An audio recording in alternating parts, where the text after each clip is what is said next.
کبھی 10 منٹ عادت ہو جائے نا دعا مانگنے کی علیحدہ سے رات کو، حضور نے فرمایا جو فرض نماز کے بعد دعا مانگے اللہ اس کی قبول کر لیتا ہے۔ نبی پاک صلی اللہ تعالیٰ علیہ وسلم نے فرمایا اللہ مسافر کی دعا قبول فرماتا ہے۔ حضور نے فرمایا اللہ مظلوم کی دعا قبول فرماتا ہے۔ حضور نے فرمایا بیمار سے دعا کراؤ اللہ اس کی دعا قبول فرماتا ہے۔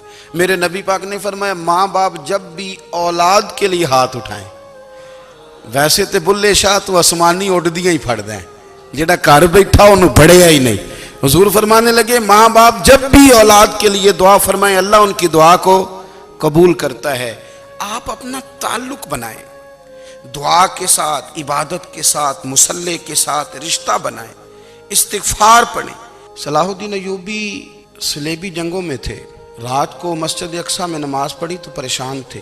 ایک بزرگ سے ملاقات ہوئی تو وہ کہنے لگے کہ آپ بڑے پریشان ہیں۔ کہنے لگے حضور پریشان اس لیے ہوں کہ پہلے ہی مسلمان کمزور ہے، اب میں نے سنا ہے دشمن کا ایک بحری بیڑا وہ جنگی سامان سے بھرا ہوا آ رہا ہے، تو اب ان کے پاس اور تلواریں اور نیزے آ جائیں گے، مسلمانوں کے پاس پہلے ہی وسائل کی کمی ہے، پریشان ہوں کس طرح کر کے مقابلہ کریں گے۔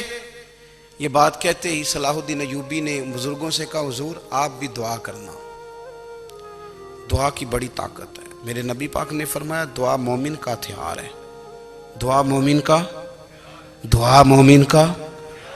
حضور نے فرمایا تقدیر کو سوائے دعا کے کوئی چیز نہیں بدل سکتی۔ دعا مومن کا ہتھیار ہے، یہ کافر کے پاس کوئی نہیں، یہ ہتھیار ہے مومن کا۔ اللہ کرے آپ کو سمجھ آئے، پھر سنیں کئی بار کہہ چکا ہوں یہ ہتھیار ہے۔ کافر کے مقابلے میں جو تیرے پاس سب سے بڑا ہتھیار ہے وہ دعا ہے۔ دعائیں کرانی چھوڑ دی، کرنی چھوڑ دی، لینی چھوڑ دی۔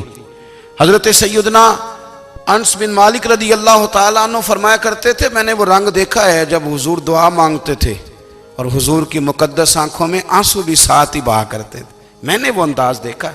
تو صلاح الدین ایوبی بزرگ سے کہنے لگے آپ بھی دعا کیجیے، اور خود رونے لگے اور سر سجدے میں رکھ کے رونے لگے، اور عشاء سے لے کر فجر تک روئے، خوب روئے۔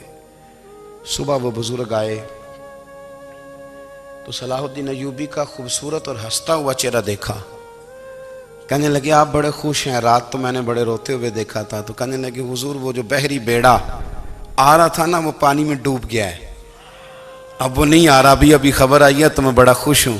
بزرگ کہنے لگے اٹھ سینے سے لگ اور سن ایک بات، وہ بحری بیڑا پانی میں نہیں ڈوبا، وہ تیرے آنسوؤں میں ڈوب گیا ہے۔ وہ جو تو رات رویا ہے نا رب کریم کی بارگاہ میں تو وہ ڈوب گیا ہے۔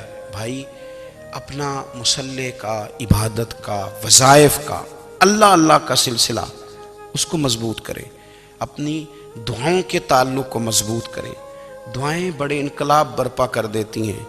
ہم تھوڑے نا جب سے خشک ہوئے ہیں نا، خشک، اور میری تو جماعت ہی صوفیاء کی جماعت تھی، ہم تو داتا علی اجمیری کی جماعت سے، ہم تو خواجہ اجمیری کی جماعت سے، ہم تو شیخ احمد فاروق سرہندی کی جماعت سے، ہم تو صوفیاء کی جماعت۔ ہماری جماعت نے بھی وہ تعلق جو ہمارے بزرگوں نے بنایا تھا۔ بزرگ اللہ کے قریب کیسے جاتا ہے؟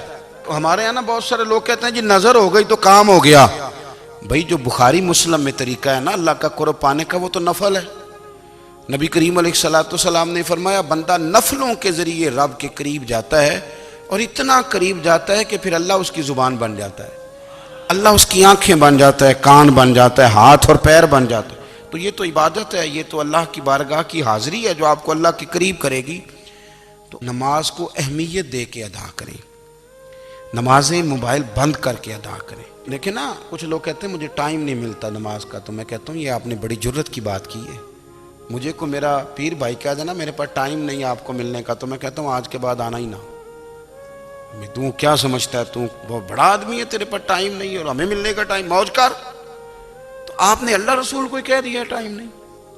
اور عجیب فلسفہ ہے نا، کہا جائے نماز پڑھنے آؤ تو کہتے ہیں کپڑے ٹھیک نہیں، اور کہا جائے کہ آؤ ذرا دعوت پہ چلیں تو کہتے ہیں 1 منٹ ٹھہر میں کپڑے بدل کے آیا۔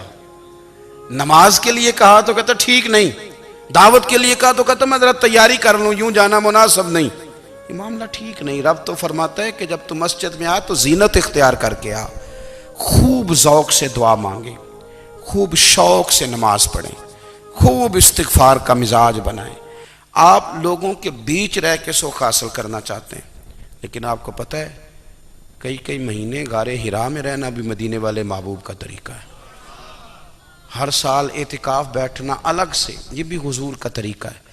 مسجد نبوی کے اندر دروازہ کھلتا تھا نبی کریم کا، پر گھر کے اندر نفل پڑے نبی پاک نے، اور حضور فرماتے ہیں کچھ نفل نماز گھر میں بھی پڑھا کرو، گھر کو قبرستان نہ بناؤ، ہمارا گھر اللہ کے ذکر سے آباد ہوگا۔